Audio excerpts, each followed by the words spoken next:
আসসালামু আলাইকুম দর্শক, আমি আপনাদের এর আগেও বলেছি, বলতে বলতে টায়ার্ড, আর বলতে চাই না।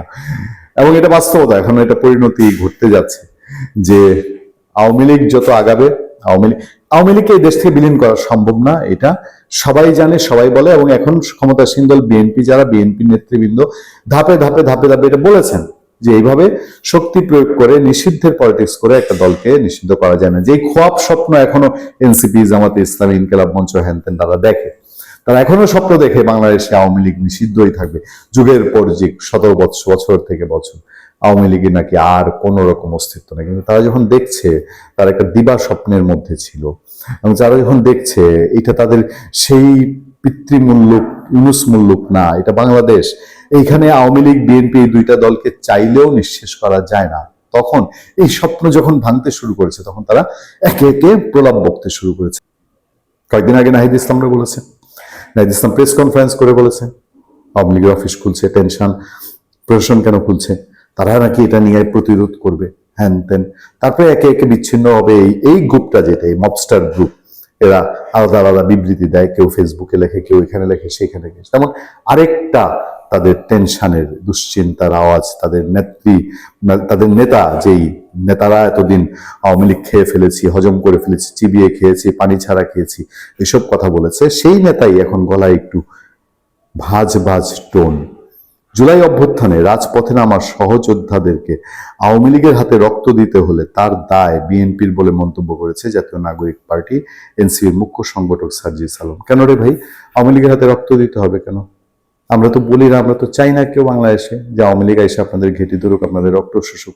আপনারা যেভাবে আওয়ামী লীগের রক্ত শুষেছেন, আপনারা যেভাবে ডাইনি, আপনারা যেখানে রাক্ষস হয়ে উঠেছিলেন, আওয়ামী লীগের রক্ত শুষে শুষে আপনারা এখন এক একজন পাকা কমলা, টইটুম্বুর, রসগোল্লা হয়ে গেছেন। সার্জিসের চেহারা দেখেন না কি চকচক চকচক করে। আমরা তো এটা চাই না, তাহলে আপনারা কেন এই টেনশনে ভুগছেন?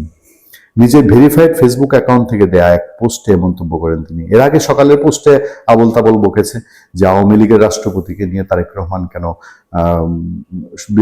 সেই পিলখানা হত্যাকাণ্ডের শহীদদের এখানে গেলেন।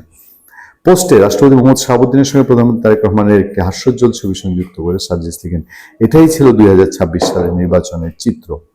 মানে বিষয়টা কি দাঁড়াচ্ছে জানেন? বিষয়টা দাঁড়াচ্ছে যে তারা এখন, এতদিন তো দুঃস্বপ্ন দেখতো আওয়ামী লীগকে নিয়ে, এখন তাদের এই দুঃস্বপ্ন বাংলাদেশে তাদের বাস্তব, মানে একদম সম্মুখ আপদ, সম্মুখ আজরাইল হিসাবে নাজিল হতে যাচ্ছে। তারা যখন দেখছে যে তাদের তো পায়ের নিচে মাটি নেই, তাদের জন্মদাতা, মানে এনসিপির জন্মদাতা আর কি, যে পুরুষ, সেই 86 বছর বয়স্ক বুড়ো ভাম, সে তো বিদায় হয়েছে।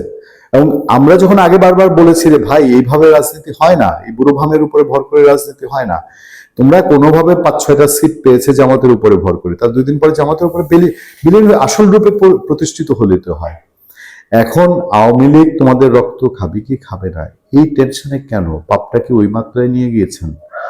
পাপটা 18 মাস 19 মাস কোন মাত্রায় করেছেন? আপনাদের মনে আছে সার্জিস এবং হাসনাত মিলে গাজীপুরে কি ত্রাসটা চালিয়েছিল আওয়ামী লীগের উপরে? মুক্তিযোদ্ধা মন্ত্রী সাবেক আকম মোজাম্মেল হকের বাসায় ডাকাতি হয়েছে, সেই ডাকাতদেরকে হাসনাত সার্জিসরা শেল্টার দেয়নি। এখন কি কলিজার মধ্যে কামড় দিচ্ছে যে ডাকাতি সর্দারি করেছি 18 মাস? ভালো থাকবেন, সুস্থ থাকবেন। আপনার সাথে আমি আতিক রহমান, পূর্ণিয়া।